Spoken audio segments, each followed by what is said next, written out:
Hello everyone, welcome back to Biswajit tutorial and geography. দেখো, আজকে extra কথা বলবো না, তোমাদের প্রথমেই বলি যারা নতুন অবশ্যই চ্যানেলটা সাবস্ক্রাইব করে দিও, পাশে থাকা বেল আইকনটা প্রেস করে দিও, ফলত নতুন নতুন ভিডিওগুলো তোমরা সহজেই তোমাদের নোটিফিকেশন আকারে পেয়ে যাবে। চলো, আজকে আমি কিন্তু তোমাদের হিউম্যান জিওগ্রাফি থেকে সাজেশনগুলো দেবো বলেছিলাম। চলো আমরা সরাসরি আলোচনায় চলে যাচ্ছি, এবং যদি কোনো মিস্টেক হয়, কোনো কনফিউশন তৈরি হয় তোমাদের অ্যান্সার নিয়ে, সেটা অবশ্যই কমেন্ট সেকশনে জানিও। খুব বেশি সময় নেই, তাই খুব একটা বেশি ভেরিফাই করতে পারিনি, যদিও বা যেগুলো চোখে পড়ছে চেষ্টা করছি আর কি ভেরিফাই করা। চলো, প্রথম প্রশ্ন হচ্ছে, কোনো নির্দিষ্ট এলাকার এক জনগোষ্ঠীকে কি বলা হয়? এটা হবে জনসংখ্যা। কোনো দেশের কাম্য জনসংখ্যার তুলনায় কোনো দেশের কাম্য জনসংখ্যার অনুপাত কোন সূচকের দ্বারা প্রকাশ করা হয়? এটা মানুষ জমি অনুপাতের দ্বারা। জিমারম্যানের মতে আদর্শ মানুষ জমির অনুপাত হলো কাম্য জনসংখ্যা। যে অপশানগুলো রয়েছে সেগুলো থেকে আর কি এই অ্যান্সারটা নিয়েছি। প্রায় 25,000 বছর আগে পৃথিবীর মোট জনসংখ্যা ছিল 3.3 মিলিয়ন। সায়েন্টিফিক আমেরিকান পত্রিকা প্রকাশিত হিউম্যান পপুলেশন নামক প্রবন্ধটি কার লেখা? এইটা হচ্ছে ডিভে, দীর্ঘই ভয়কা ডিভে। পৃথিবীর প্রথম নগরায়ন শুরু হয় কথায়? এইটা হচ্ছে জেরিকোতে। আচ্ছা, বর্তমান যুগে জনসংখ্যা বৃদ্ধির প্রধান কারণ হচ্ছে, যেগুলো ছিল অপশানে, আমি দেখলাম এটা যেহেতু শিল্প বিপ্লব অ্যান্সার করেছে আর কি, ওই যে বন লিখেছে, তো ওখানে কৃষি বিপ্লব, শিল্প বিপ্লব, সাক্ষরতা অধিক লেখাপড়া শেখা এবং পরিব্রাজন, এইগুলো আরে ছিল। সেইগুলোর মধ্যে শিল্প বিপ্লবটা অ্যান্সার হবে, যেটা আমারও মনে হলো। কারণ যেহেতু শিল্প বিপ্লবের ফলে মানুষের অর্থনৈতিকটা স্ট্রং হয়েছে, ফলত মানুষ একের অধিক সন্তান নেওয়া, এই জিনিসগুলোর প্রতি একটা তার তো কনফিডেন্স পেয়েছে আর কি, তাদেরকে মানুষ করতে পারবে আরে, ফলত একটা জনসংখ্যা বৃদ্ধির ক্ষেত্রে সেই প্রভাবটা একটা থাকবে। আচ্ছা, আবার ডেভেলপিং ওয়ার্ল্ড বইটি কার লেখা? এটা হচ্ছে ডাডলি স্টাম্পের। ওয়ার্ল্ড ডেভেলপমেন্ট ইন্ডিকেটরস 2000 নামক প্রতিবেদন 2011 সাল নাগাদ পৃথিবীর মোট জনসংখ্যা দাঁড়াবে 700 কোটি। আঞ্চলিক জনকীর্ণতার কারণ হলো গ্রামীণ জনসংখ্যা দ্রুত স্বাভাবিক বৃদ্ধি। মানুষ জমি অনুপাতের ভিত্তিতে যা নির্ণয় করা যায় না, সেটা হচ্ছে পরিব্রাজনের পরিমাণ। জনসংখ্যা ঘড়ি অনুসারে ভারতের জনসংখ্যা দ্বিগুণ হবে 35 বছরে। পরবর্তী প্রশ্ন, আচ্ছা, কোনো দেশের মানুষ জমির আদর্শ অনুপাতকে কি বলে? কাম্য জনসংখ্যা। জনসংখ্যা বৃদ্ধি বলতে বোঝায় জন্ম মাইনাস মৃত্যু প্লাস পরিব্রাজন। কোনো দেশের মোট জনসংখ্যার সঙ্গে কার্যকরী জমির অনুপাতকে কি বলা হয়? মানুষ জমি অনুপাত। কোনো দেশের জনকীর্ণতা দেখা গেলে সেই দেশে কি সমস্যা হয়? এখানে সবগুলোই হবে। মাথাপিছু আয় কম হয়, ক্রমহ্রাসমান উৎপাদন বিধি কার্যকর হয়, বেকারত্ব, অসন্তোষ প্রভৃতি দেখা যায়। মানুষ জমির অনুপাতের সূত্রটি হলো মোট জনসংখ্যা বাই মোট কার্যকরী জমির আয়তন। পরবর্তী প্রশ্ন, আধুনিক মানবীয় ভূগোলের প্রতিষ্ঠাতা কাকে বলে? এটা বলে র্যাটচেল। ডেমোগ্রাফিক ট্রানজিশনস থিওরির মূল কথা হলো উচ্চ জন্মহার ও নিম্নমুখী মৃত্যুহার, মানে জন্মহারটা বেশি হবে এবং মৃত্যুহারটা কম হবে। আচ্ছা, সমান শিল্পায়ন সমান উন্নয়নের শুরু। আচ্ছা, পরবর্তী প্রশ্ন, জনবিবর্তন তথ্যের কোন স্তরকে ক্রমবর্ধমান প্রাচীন প্রকৃতির হার বলা হয়? এটা হচ্ছে প্রথম পর্বকে। আচ্ছা, উল্টানো ইউ আকৃতির চিত্রটি হলো কুচনেটস বক্ররেখা। 5 স্টেজ অফ পপুলেশন গ্রোথের ধারণা দেন হচ্ছে ব্ল্যাকার। জন্মগ্রহণের পূর্বে মৃত্যু হলে তাকে বলা হয় প্রিন্যাটাল মর্টালিটি। আচ্ছা, তার পরবর্তী প্রশ্ন, পৃথিবীর কত শতাংশ মানুষ উন্নয়নশীল দেশে বসবাস করে? 81.5%। পরবর্তী প্রশ্ন, যে জনবিরলতম মহাদেশটি হলো ওশিয়ানিয়া। পৃথিবীর জনকীর্ণতম মহাদেশ কোনটি? এশিয়া। ওভার পপুলেশন বা জন আধিক্যটা। অর্থনৈতিক ঘনত্ব নির্ণয়ের সূত্রটি হচ্ছে ED=NK/SK। ভারতের কোন রাজ্যের জনসংখ্যা সর্বনিম্ন? সবচেয়ে কম জনসংখ্যা সিকিমে, আর সবচেয়ে বেশি উত্তরপ্রদেশে। আর ঘনত্ব হচ্ছে, জনঘনত্বপূর্ণ রাজ্য হচ্ছে বিহার। আচ্ছা, ভারতের কোন রাজ্যে সবচেয়ে বেশি গ্রাম রয়েছে? উত্তরপ্রদেশে। সবচেয়ে বড় রাজ্য উত্তরপ্রদেশ। 2011 সালের জনগণনা, জনসংখ্যার দিক দিয়ে আর কি সবচেয়ে বড় রাজ্য আর কি। 2011 সালের জনগণনা অনুযায়ী বিহারের জনঘনত্ব ছিল 1102 জন প্রতি বর্গ কিমিতে।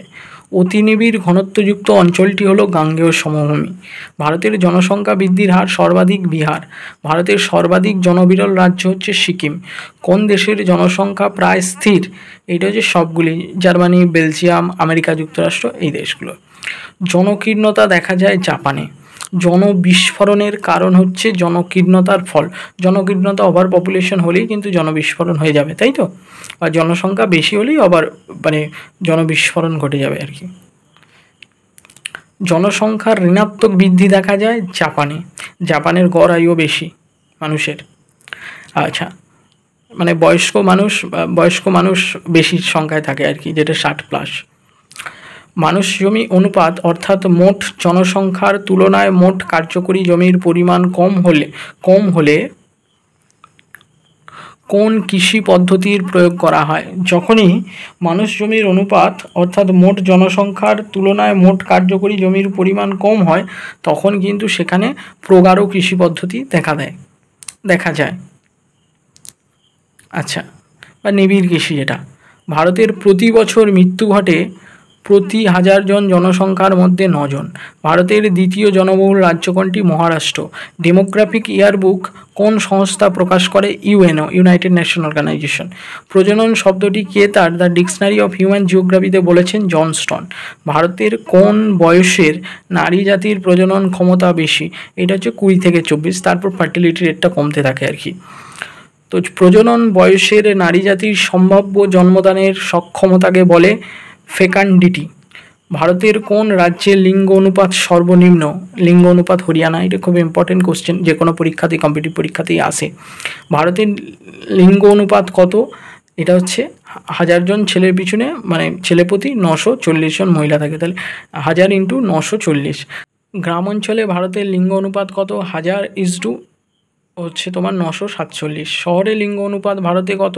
1000:972। ভারতের কোন রাজ্যের লিঙ্গ অনুপাত সর্বাধিক? কেরল। দেখো, এটা সর্বনিম্ন ছিল, এগুলো চোখে ধরা পড়ছে তাই ঠিক করতে পারছি আর কি, যখন যেটা আর কি পড়ছে, আবার কিছু কিছু চলেও যাচ্ছে আর কি, এরকমও হয়, সবসময় মাথায় সবটা থাকে না আর কি। তাহলে ভারতের কোন রাজ্যে লিঙ্গ অনুপাত সর্বাধিক? এটা হচ্ছে কেরল। কেন্দ্রশাসিত রাজ্যগুলির মধ্যে সবচেয়ে বেশি লিঙ্গ অনুপাত কোন রাজ্যে? এটা হচ্ছে পন্ডিচেরি। পরবর্তী প্রশ্ন, ভারতের লিঙ্গ অনুপাত নির্ণয়ের সূত্রটি হলো PF/FM × 100। বয়স লিঙ্গ অনুপাত কোন বিষয়টির ওপর নির্ভরশীল? সবগুলো, জন্মহার, মৃত্যুহার, পরিব্রাজন। বয়স লিঙ্গ পিরামিডের X অক্ষ বরাবর অনুভূমিক অংশে দেখানো হয়। X অক্ষ হয় আর একটা Y অক্ষ হয়। X অক্ষ বরাবর দেখা হয় পুরুষ এবং নারীর সংখ্যা। পিরামিডের শীর্ষদেশ সংকীর্ণ হলে নির্দেশ করে সবগুলি, বৃদ্ধ জনসংখ্যার পরিমাণ কম, এখানে কাম্য জনসংখ্যাটা বেশি থাকছে, ওপর দিক প্রবণতাটা বেশি, ওপর দিকে কিন্তু যেটা আমরা দেখাই যে বৃদ্ধ জনসংখ্যাটা সেটা কম হচ্ছে, ফলত পিরামিডটা সংকীর্ণ হচ্ছে শীর্ষদেশটা। অনুন্নত চিকিৎসা ব্যবস্থা, আর্থসামাজিক সমস্যা। আচ্ছা, ঋণাত্মক জনসংখ্যা বৃদ্ধিযুক্ত দেশ জাপান, এটা রিপিট হলো। আচ্ছা, pressure of population and economic efficiency in India গ্রন্থটি কার? এটা ডি ঘোষের। আফ্রিকা মহাদেশের কোন দেশে জনসংখ্যা বৃদ্ধির হার সর্বাধিক? উগান্ডাতে। এখানটা ঠিক করেছি, নির্ভরশীল দিয়েছিল। স্বনির্ভর জনসংখ্যা বলতে বোঝায় ওই 14 থেকে 60, আর কোনো বইয়ে 18 থেকে 60। এবার এখানটা একটু ভুল ছিল, নির্ভরশীল হলে ওই 14-র আগে, শিশু 0 থেকে 14 বা 18, আর ওইদিকে 60-এর 65-র ঊর্ধ্বে যারা বয়স্ক লোকেরা থাকে তারা নির্ভরশীল, কারণ তারা কর্মক্ষমতা থাকে না, ফলত তাদেরকে বসিয়ে খাওয়াতে হয় বা ক্যারি করতে হয়, এটা একটা ব্যাপার থাকে আর কি, তারা স্বনির্ভর থাকে না আর কি। আর বলছে উন্নয়নশীল দেশের জনসংখ্যা পিরামিডের আকৃতি সবগুলি ধনুকের মতো হয়, সমবাহু ত্রিভুজের মতো হয়, তীক্ষ্ণ শীর্ষদেশ বিশিষ্ট হয়। উন্নত দেশের জনসংখ্যা পিরামিডের আকৃতি সবগুলো, ওটা হলো উন্নয়নশীল, এটা উন্নত, এখানে উত্তল, ঘণ্টা, নাশপাতি আকৃতির হয়। ব্যক্তিগত বাণিজ্যিক পরিষেবামূলক কাজের সঙ্গে নিযুক্ত কর্মীদের কি বলা হয়? এদেরকে বলা হয় গোলাপি কালার কর্মী, বা যেটাকে বলা হচ্ছে পিঙ্ক কালার ওয়ার্কার, তাই তো? তথ্য প্রযুক্তি কোন স্তরের অর্থনৈতিক ক্রিয়াকলাপের সঙ্গে জড়িত? এটা 4র্থ স্তরে। পরবর্তী প্রশ্ন দেখো, চাষবাস কোন স্তরের কার্যাবলী? চাষবাস প্রাথমিক, এতে যারা কাজ করে তাদেরকে রেড ওয়ার্কার বলা হয়, ঠিক আছে। আচ্ছা, এবং তোমরা দেখবে একটা রাজনৈতিক দল আছে, তার পতাকা লাল, তার কারণ হচ্ছে ওরা গরিব মানুষ, শ্রমিক মানুষ, খেটে খাওয়া এইসব মানুষের তারা অভাব, অভিযোগ এগুলো নিয়ে লড়াই করে, মূলত তাদের যেটা আর কি নীতিগত দিক থেকে যেটা তাদের তো ফলত ওদের দেখবে লাল রং আর কি, রেড ওয়ার্কার্সদের যে কালার।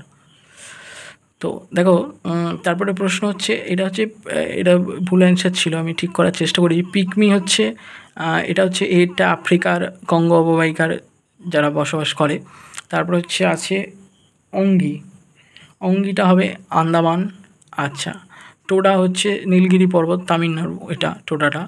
আর জারোয়া হচ্ছে আন্দামান ও নিকোবর দ্বীপপুঞ্জ। ঠিক আছে। আচ্ছা, পরবর্তী প্রশ্ন হচ্ছে মানব উন্নয়ন সূচকগুলি হলো সবগুলি, এখানে জন্মকালে শিশুর সম্ভাব্য আয়ুষ্কাল, মাথাপিছু আয়, তারপর সাক্ষরতা হার, এইগুলো। একটি ম্যান পর্যায়ভুক্ত দেশ হচ্ছে জাপান ও ব্রিটেন। আচ্ছা, the geography of economic system বইটি রচনা করেছেন ব্রেন জিএল ব্যারি। আচ্ছা, ভারতের কত শতাংশ নারী নিরক্ষর? 35%। অস্থায়ী বসবাসের উদ্দেশ্যে মানুষ যখন এক স্থান থেকে অন্য স্থানে গমন করে তাকে পরিব্রাজন বলে। গ্রামে বন্যার কারণে অন্য গ্রামে চলে যাওয়া এই পরিযানের কারণ কি না? প্রাকৃতিক কারণে যাচ্ছে, মানে কারণের ওপর ভিত্তি করে চলে যাচ্ছে, যেহেতু বন্যা ফ্লাড হচ্ছে। কোনো ব্যক্তি যখন কোনো স্থান ত্যাগ করে অন্যত্র চলে যায় তখন পরিত্যক্ত স্থানকে বলা হয় উৎসস্থল। যে ব্যক্তি বাসস্থান ছেড়ে চিরতরে বসবাসের জন্য অন্যত্র গমন করছে তাকে বলা হচ্ছে বহির্মুখী পরিব্রাজন। কোনো দেশে বা বিদেশে গিয়ে বসবাস করাকে বলা হয় অভিবাসন। পরবর্তী প্রশ্ন হচ্ছে পরিব্রাজন সূত্রগুলি সর্বপ্রথম কে দিয়েছেন? এটা হচ্ছে ইজি র্যাভেনস্টাইন। ফোনের ওপর দিয়ে দেখছি বলে একটু সমস্যা হচ্ছে আর কি। আচ্ছা, মেধাপ্রবাহ উন্নয়নশীল এবং অনুন্নত দেশে কী নামে পরিচিত? অনুন্নত দেশ থেকে উন্নত দেশে চলে যায় তাহলে মেধা রপ্তানি বা ব্রেন ড্রেন, আর যখন উন্নত দেশে যাচ্ছে সেটা হচ্ছে ব্রেন গেন বা মেধা আমদানি। উদ্ধৃত বুদ্ধিজীবী মানুষের যখন অর্থ উপার্জনের জন্য অন্য দেশে পাঠানো হয় তখন তাকে বলা হয় ব্রেন এক্সপোর্ট। চাহিদা অনুযায়ী উন্নত বুদ্ধিদীপ্ত ব্যক্তিবর্গের দুটি দেশের মধ্যে আদান প্রদানকে বলা হচ্ছে ব্রেন এক্সচেঞ্জ। আচ্ছা, মোবিলিটি ট্রানজিশনস মডেলটি দেন হচ্ছে জেলিনস্কাই। আচ্ছা, গ্র্যাভিটি মডেলটি সমালোচনা করেন হ্যারিস পিটারসন টেলর। আচ্ছা, মাইগ্রেশন মডেলটি দেন হচ্ছে এভারেট লি। আচ্ছা, যাযাবর পশুপালক সমাজের ঋতুভিত্তিক পরিব্রাজনকে বলা হয় ট্রান্সহিউম্যান। আচ্ছা, ইমিগ্রেশন শ্রমশক্তির যোগান বাড়ে ইমিগ্রেশনে। যে আর্থসামাজিক পটভূমিকায় মানুষ এক স্থান থেকে অন্য স্থানে দৈনিক যাতায়াত করে তাকে বলা হচ্ছে commutations. And essay on the principle of the population পুস্তকটি রচয়িতা হচ্ছে ম্যালথাসের হিসাবে পৃথিবীর জনসংখ্যা কত বছরে দ্বিগুণ হবে? 25 বছরে। ধনতান্ত্রিক সমাজ ব্যবস্থার কথা কে বলেছেন? এইটা কার্ল মার্কস। স্যাডলার ছিলেন একজন সমাজ সংস্কারক এবং অর্থনীতিবিদ। সিঙ্গেল ট্যাক্স থিওরির প্রবক্তা হলেন Henry church. The geography of hunger গ্রন্থের লেখক হচ্ছে ডি ক্যাস্ট্রো। আচ্ছা, দাস ক্যাপিটালের লেখক Karl Marx. The principle of political economy বইটি কার লেখা? এইটা হচ্ছে Ricardo. An essay on the principle of the population বইটি রচয়িতা হচ্ছে ম্যালথাস। খাদ্য নিরাপত্তার ধারণাটি সর্বপ্রথম কোন সম্মেলনে অবতারণা করা হয়? WWC। HDI হিউম্যান ডেভেলপমেন্ট ইন্ডেক্সে কোন দেশ পৃথিবীতে প্রথম স্থান অধিকার করেছে? নরওয়ে। HDI হিউম্যান ডেভেলপমেন্ট ইন্ডেক্সে ভারতের স্থান হচ্ছে 130তম। মানবিক দারিদ্র সূচক এর মানগুলি হলো 1 এবং 2 উভয়ই। যে সূচকের সাহায্যে আমরা সমাজে নারীদের হাতে প্রদত্ত ক্ষমতার পরিমাপ নির্ধারণ করতে পারি তাকে বলা হয় নারীদের ক্ষমতার পরিমাপ বা GEM।